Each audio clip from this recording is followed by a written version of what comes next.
Cidadania, ele veio de outros partidos no passado, né? Ele se formou da dissidência de outros partidos, é isso, Marco? Isso, na verdade, ele é a refundação do PPS, o número 23, né? O partido que já tem uma história muito interessante aqui no estado de Mato Grosso. A primeira eleição do governador Blairo Maggi foi originário do então PPS 23. E por que ele se desfez e se transformou em Cidadania? Isso, porque a gente entendeu que era o momento de uma reconstrução de posicionamentos, enxergar o que está acontecendo com esse mundo digital, há uma nova era de tecnologia que está aparecendo aí, e o nome Cidadania, ele representava bem aquilo que a gente precisa e requer da sociedade, ou seja, uma cidadania civil, que é a primeira origem da cidadania, quando se fala, olha, a pessoa tem direito a uma identidade, a uma certidão de nascimento. É incrível, Anderson, mas existe um percentual razoável de brasileiros que ainda vivem à margem do reconhecimento do Estado, ou seja, sem certidão de nascimento. É o que chamamos de subnotificação, os cartórios sabem bem disso. Uma cidadania que é uma cidadania política, que é a questão da participação, é a questão de poder votar e ser votado, de participar e administrar a coisa pública. Uma cidadania social, que é justamente a possibilidade de ter o mínimo de direitos e inclusão para que possa exercer sua liberdade.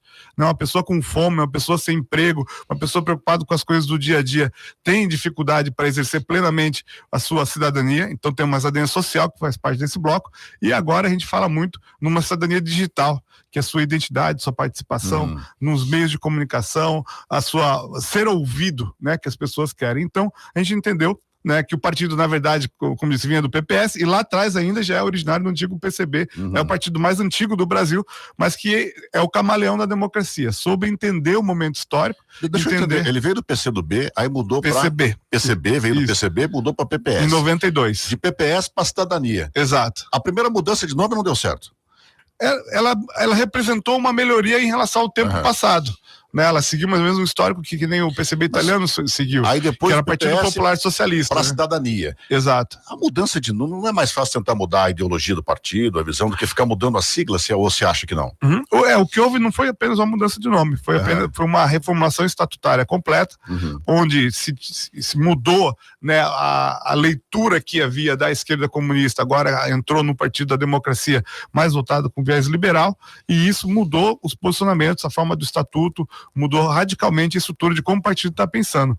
E tanto é essa conexão com a era digital que a gente criou o primeiro partido digital. É o Somos Cidadania, que é um aplicativo onde todas as deliberações do Diretório Nacional, a participação, os fóruns de discussão, lembra do antigo Orkut, né? Tem as comunidades. Você foi longe agora, comunidades. Orkut, você foi longe. Exatamente. As comunidades temáticas.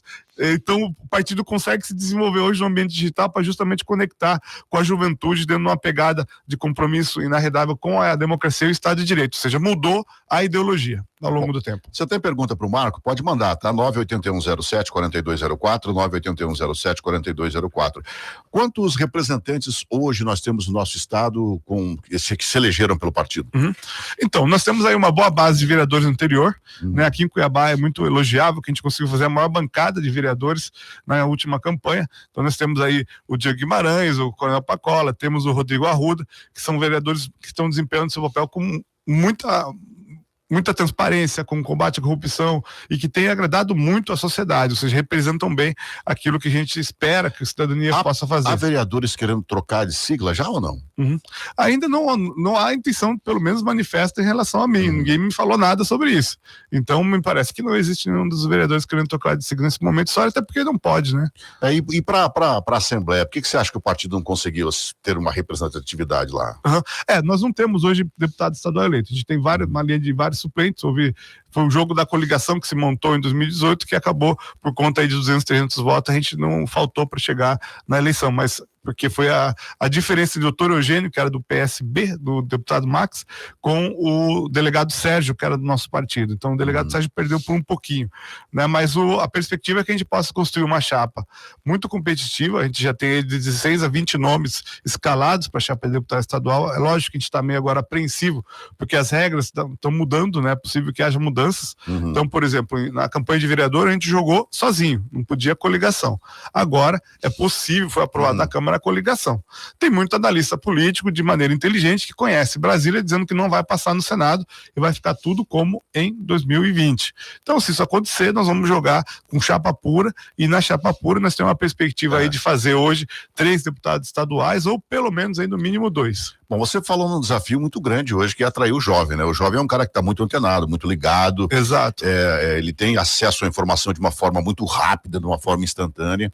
E a gente vê, inclusive, com alguns números científicos, de que o jovem começa, nem todo, a boa parte deles, a se desinteressar pela política, né? O que você acha que precisa ser feito para que atraia essa população mais jovem? Inclusive, alguns já acham até que votar, ser obrigado a votar, não faz parte de uma democracia. O que é que o partido se posiciona, você se posiciona com relação a isso? Nós entendemos que há um certo paradoxo, certa contradição aparente em relação a isso.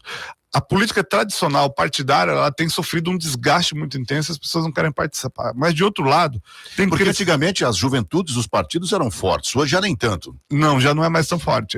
As pessoas não querem, não acreditam nos partidos, não acreditam no Congresso Nacional. Há um grave problema de legitimidade, de crença das pessoas nas instituições democráticas. Mas você não acha que isso pode ter sido provocado por mudanças de siglas, por um número muito grande de partidos? A gente tem partido político que eu acho que eu nem sei que existe. De vez em quando eu olho lá e falo, pô, esse partido aqui existe. Você acha que tudo isso acaba não influenciando?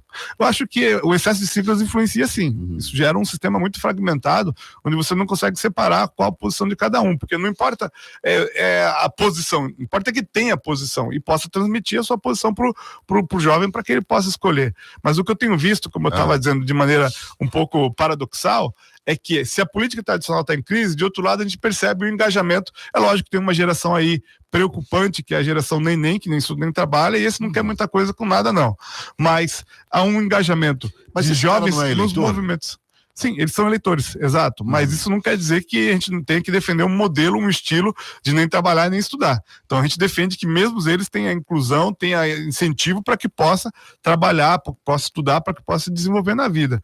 Então o que nós percebemos é que nos movimentos, agora, há diversos movimentos que estão sendo criados, a juventude tem se engajado melhor. Então a gente fala, por exemplo, eu faço parte do movimento agora e fiz o curso do Renova Brasil. Então você percebe lideranças jovens surgindo em todo o Brasil. A gente tem alguma no estado hoje, assim, um cara jovem que esteja despontando, que não esteja no meio político ainda, que possa ser trabalhado, porque antigamente a gente tinha muito isso, né? Hoje em dia você visualiza alguém no estado que não esteja nesse meio político, que possa se despontar, destacar, não? Eu costumo dizer que a chapa que a gente teve do Cidadania, que foi uma chapa aí muito exitosa, fiz 3 vereadores, ela é composta majoritariamente por jovens que se destacaram, cada um em seu segmento, né, nos meios políticos. Então hoje nós temos como mandatário Diego Guimarães, já representando um conteúdo conceitual, um compromisso com o resultado. Temos aí outras lideranças que vieram surgindo, como eu disse, o Rodrigo, mas eles são eleitos já, porque a chapa foi muito bem montada. Só que quando a gente analisa a construção da chapa... Ninguém novo assim, você acha que não pode surgir, ou que não tem? São todos novos, Anderson. O Diego só que já vinha de outro mandato. Você já disse, ele já foi. Exato, vamos lá. O Rodrigo, que é vereador nosso, ele é um vereador novo, ele foi pela primeira vez, a primeira eleição dele. A Maísa Leão, que foi suplente, assumiu, é um nome novo, que foi a primeira eleição dela. Então a gente percebe, que não assumiu, mas é segundo suplente. O Felipe Correia, ele tem feito um trabalho muito legal no digital, de crítica, de oposição. Então você percebe que há nomes muito interessantes aqui na capital que têm surgido. Vamos lá, o público está participando através do Zap 981074204. Aliás, aqui na capital você tem voz, tá? Pode mandar sua mensagem de áudio perguntando pro Marco Marrafon, uma pergunta inteligente. Vamos ouvir o Paulo Marco, ele tem uma pergunta para você. Bom dia, queria fazer uma pergunta. O Cidadania, no nível nacional, ele tem uma pauta de oposição contra o governo Bolsonaro, contra essa pauta golpista dele, né? Contra atacando as instituições democráticas. E o Roberto Freire é o presidente do partido e também apoia essa pauta aí, com certeza. Né? O senador Alessandro Vieira. Porém, os vereadores aqui da capital apoiam, né, o presidente. E aí como é que fica esse alinhamento de pauta golpista aí, como é o Diego Guimarães e o Tenente Pacola, né, junto com o apoio ao governo Bolsonaro, sendo que no nível nacional o partido, que eu admiro bastante, é a oposição, que é o papel mais correto que tem que ser feito. Pode responder, Marco. O Paulo, obrigado pela pergunta. Exatamente o que você falou, o partido nível nacional deixou muito claro, está colocado nos seus posicionamentos que ele não é só oposição ao governo Bolsonaro, como condena qualquer tipo de manifestação antidemocrática ou que venha a atingir as instituições, como o Congresso Nacional, como a própria Presidência da República ou o Supremo Tribunal Federal, enquanto instituições que representam os três poderes e assim forma o Estado de Direito. Então isso está muito claro, né? Quanto à questão local, nós no Cidadania Mato Grosso fizemos algumas deliberações. Há muito em comum que nos une. E o que nos une? As pautas concretas de combate à corrupção. A gente é uma oposição forte na prefeitura municipal, é aquilo que tem levado a várias denúncias que vão gerar consequências, tem mostrado desmandos e incompetências da administração, e essa pauta comum nos une em torno de solucionar os problemas de Cuiabá e de Mato Grosso. Ou seja, nós temos pensado de maneira muito clara que muito mais do que discutir teoria ou ideologia, nós precisamos resolver os problemas da situação, e nós temos bastante problemas em Cuiabá e Mato Grosso para serem resolvidos. Ok, dito isso, isso foi um acordo que era o comum que unia, uma vez que a chapa efetivamente havia interesses diversos, né? Eu não digo no caso do Diego, que o Diego ele tem uma postura muito, digamos, serena e tem defendido pautas muito importantes para a sociedade, mas especialmente houve, né, a grande polêmica com o nosso vereador, o tenente coronel Pacola, que eu quero dizer para você, é um ótimo vereador, ele nos orgulha enquanto vereador, mas infelizmente o posicionamento que ele adotou, né, chocou com o posicionamento nacional em relação à convocação dos atos de amanhã. E uma vez que chocou, a gente precisa conversar, chegar a um entendimento para buscar o quê? Um alinhamento mínimo nessa situação. E se caso ele não queira se alinhar? Então, o que houve foi isso. Foi no primeiro momento uma manifestação muito dura do presidente nacional, né, chegando a convidá-lo, né, a desfiliar. A gente demonstrou que havia um grupo que foi montado, um grupo que está renovando a política em Mato Grosso, que por muito pouco não ganhou a eleição aqui em Cuiabá, e que esse grupo precisava se manter unido, ou dentro do partido, ou suprapartidariamente.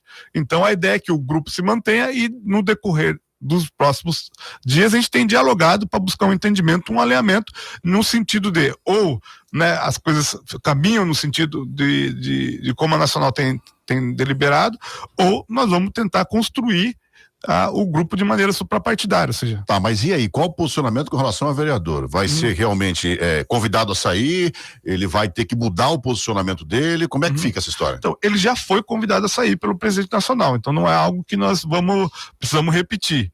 Agora, é preciso dizer que o que nós queremos é buscar o entendimento com ele, e buscar o entendimento para esse alinhamento. Essa é a solução prioritária nessa construção. Então eu tenho dialogado, no primeiro momento é lógico que... Mas você acha que por já ter sido feito do convite para ele sair, acha que pode se realinhar? Acha que pode ter uma negociação? As manifestações dele era de que ficaria, mas também de alguma maneira incompatível ficar, né, e participando das manifestações, etc. Então eu entendo que isso ocorre porque é uma explicação que é válida, e é preciso dar, até porque o grande assunto do momento vai ser amanhã, né, o grande interesse de todo mundo.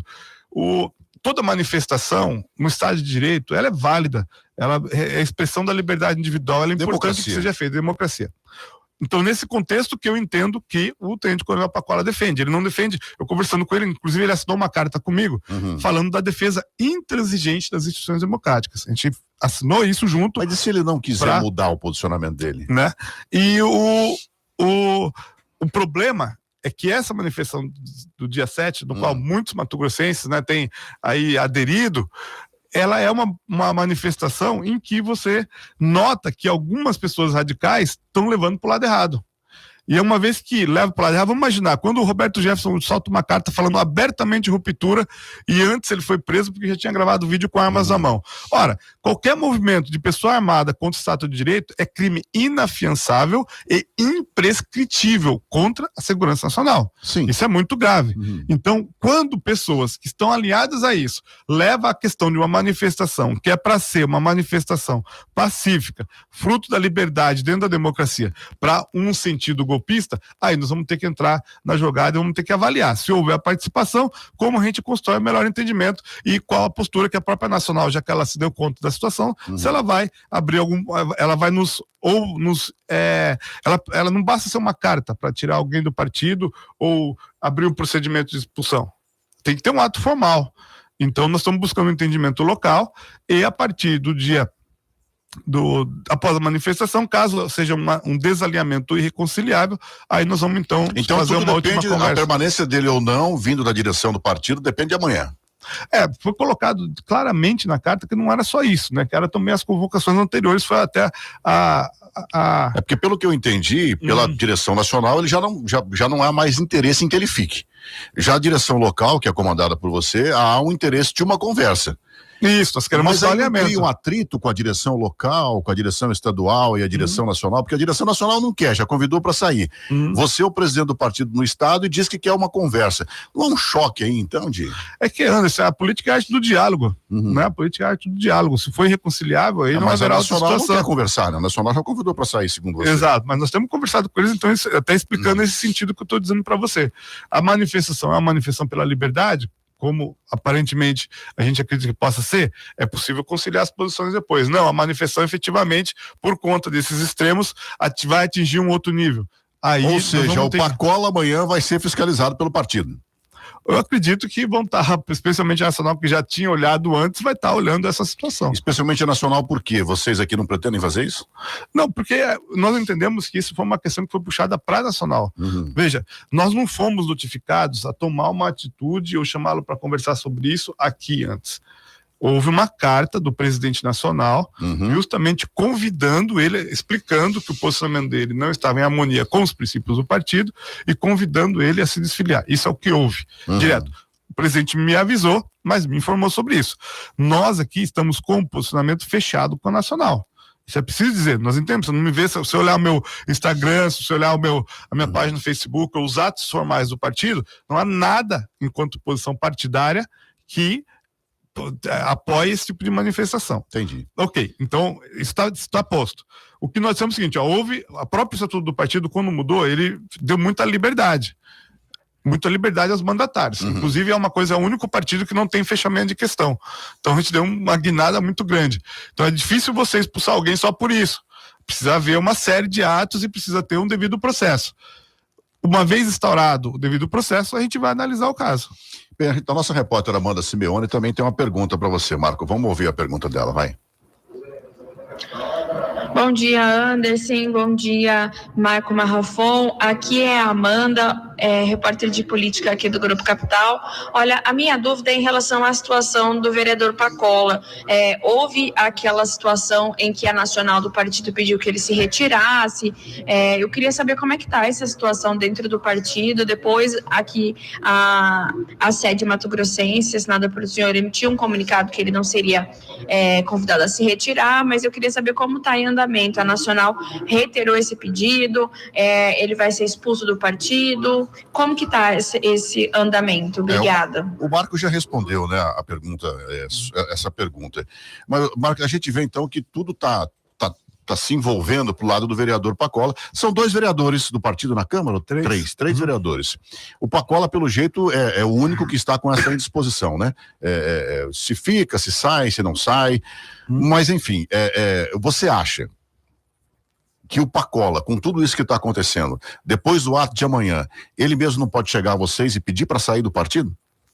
Eu acho que sim, eu acho que é uma construção que isso eu estou dizendo. A gente só não pode tomar um ato arbitrário e expulsar alguém de maneira sem nenhum processo. O que foi apenas um convite, um aviso, diz, olha, há uma situação de dissintonia, você está liberado. Na verdade, foi uma liberação que o partido deu porque ele tem mandato, então ele precisaria... precisa da liberação para sair. Exato. Está liberado, então. Exato, foi uma liberação.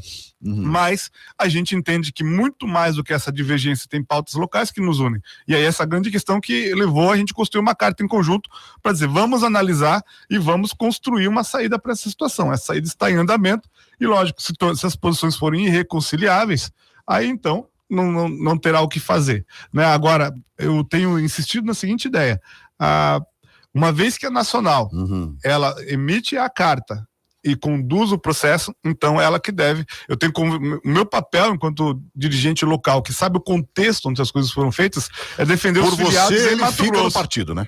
É defender os filiados em Mato Grosso. Por mim, haveria uma calma nos ânimos, na minha opinião pessoal. Entendi. Pelo trabalho dele, ele merece ficar, mas também eu não concordo que haja esse tipo de manifestação totalmente contrária à nacional. Porque, como eu disse, nós defendemos irrestritamente o Estado de Direito. Não tem essa conversa de fechamento de Congresso, nem do Supremo, nem mesmo da Presidência, que é uma instituição. Os três são instituições que são absolutamente necessárias. Se não está tudo como o mundo quer que a gente esteja, não vai ser com golpe que isso vai melhorar. Ou a gente resolve com a política, com a democracia, ou não vamos ter outra saída. A democracia, já dizia Churchill, né? Ao menos pior dos regimes que nós temos. Então nós acreditamos na saída política e democrática. A minha posição número 1 é o alinhamento, mas se os ânimos não se acalmarem, aí então a Nacional deve decidir e a gente constrói uma saída. A jornalista Júlia Munhoz, aqui da Capital, também tem uma pergunta para você. Vamos ouvir. Bom dia, Anderson. Bom dia, Dr. Marco Marrafon. Bom dia aos ouvintes do Jornal da Capital, primeira edição. Eu gostaria de saber do Marco Marrafon como que o partido está discutindo as composições para majoritária nas eleições do ano que vem. Vai lançar candidatura própria ou já tem discutido apoiar alguma candidatura de outro partido? Obrigado, Júlia.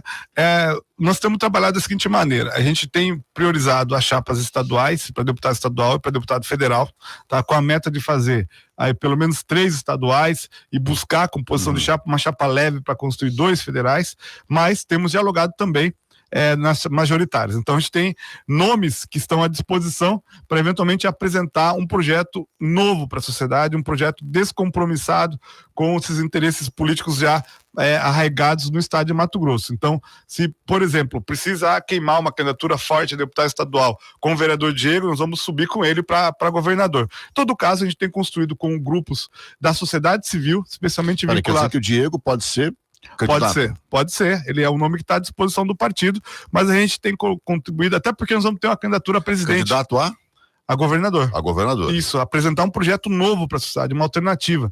Agora nós vamos ter, preciso dizer, nós vamos ter candidatura presidencial. O senador Alessandro Vieira, o delegado... Essa é uma resposta forte, hein, Marcos? Você está consciente disso. Diego Guimarães pode ser candidato a governador do estado? Pode ser. E se a gente tiver que montar uma chapa própria, eu vou para o Senado e o Diego vai para o governo. Então a gente se coloca, hoje eu sou pré-candidato a deputado federal, mas a gente tem essa disponibilidade. Agora, como a gente tem conduzido isso? A gente não tem conduzido isso isoladamente. A gente tem conduzido isso dentro de um grupo que tem pensado a construção de uma nova via.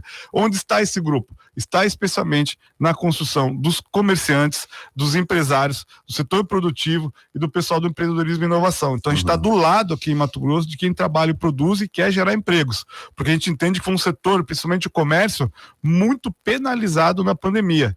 Então isso gerou uma demanda, que é um setor que mais emprega, que mais paga imposto e que carece de representação. Então nós estamos com nomes à disposição, mas construindo uma nova via dentro de um grupo político vinculado ao setor produtivo. Bom, fortes emoções aguardam o Cidadania de Mato Grosso amanhã, então, né?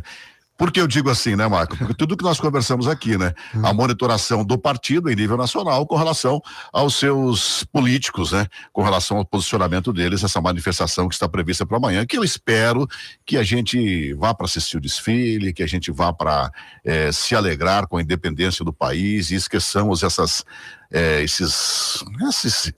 rusgas, né, que as pessoas estão tendo politicamente hoje, que amanhã, na minha opinião, não é para isso. E você o que é que acha? Acha que é para rusgas amanhã ou que é simplesmente para a gente comemorar a independência do país? Amanhã tem que ser para comemorar a independência. Eu acho um absurdo politizar uma situação que é nacional, que deve ser interesse de todos os brasileiros. A independência do Brasil é uma data de todos os brasileiros, de todas as ideologias, de todas as raças, de todas as cores, de todos os modos de vida. O que você achou, antes que eu me esqueça, o que você achou da bandeira nacional sendo empunhada no helicóptero da PM sobrevoando a capital? Eu sou constitucionalista, né? Então eu preciso ter uma opinião, vamos dizer assim, jurídica sobre a questão. Ok, estando bem caracterizada a justificativa que foi dada, não me parece que seria grande problema, porque poderia ser mais uma manifestação de uma programação de Semana da Pátria, como a escola divulgou. Então, nesse ponto não teria problema. Agora, precisa ser analisado porque o contexto pode levar a uma interpretação divergente. E nesse caso, eu já dei entrevista sobre isso, nós temos que a Polícia Militar do Estado do Mato Grosso, eu quero cumprimentar inclusive o Coronel Assis, que ela é uma polícia muito séria, muito institucionalizada, tem senso de hierarquia e de disciplina, que são os dois pilares das instituições. A Polícia Militar do Estado do Mato Grosso, como toda a Polícia Militar, ela é um órgão de Estado e não um órgão de governo ou de partido político. Mas a bandeira que estava lá não era de partido político. Exato. Então, por isso que eu estou dizendo, se houve alguma intenção político-partidária, aí sim seria um problema. Agora, no primeiro momento, estando justificado que isso não era uma intimidação, que era uma parte de uma programação de uma semana não da prova. representa candidato, nem partido, nem ninguém, representa o país. Exato, é que houve um contexto ruim da professora ter feito declarações, né, contra o presidente, e a escola ter colocado momentos antes, um dia antes. Então gerou interpretações ruins. Então é preciso dizer isso, que eu não vejo a priori problema, desde caracterizado como uma manifestação inerente às atividades da Semana da Pátria. Bacana. Por isso que eu estou dizendo, você mandou muito bem. A bandeira do Brasil é a bandeira de todos os brasileiros. Sim. Né? Conversei com o Marco Marrafon, advogado e presidente estadual do Cidadania. Bacana o papo, gostoso o papo, leve, solto, como a gente está acompanhando aqui no programa de hoje. Marco, obrigado pela presença aqui. Declarações polêmicas, eu tenho certeza que vão repercutir. Polêmicas que eu digo assim no bom sentido. Quando a gente fala em polêmica, hoje as pessoas só veem a polêmica como coisa ruim, né? Polêmicas boas. Diego Guimarães, candidato ao governo do estado, possivelmente, há uma possibilidade, é um nome. A expulsão do Pacola do partido não está definido, né? Para que você fique aí me cornetando, não está definido, mas pode ser que exista ou não, tudo depende da manifestação de amanhã. Marco, obrigado pelas respostas, obrigado pelo papo, um bom dia para você. Eu que agradeço, Anderson, é uma alegria estar aqui, é uma alegria continuar conversando, dialogando com toda a comunidade, não só de Cuiabá, de Mato Grosso, mas de todo o Brasil, e quero parabenizá-la aí pelo programa, pela vinda da Capital Notícias, que é uma rádio que a gente tem muito carinho e com um trabalho muito sério. Parabéns pelo trabalho. Obrigado.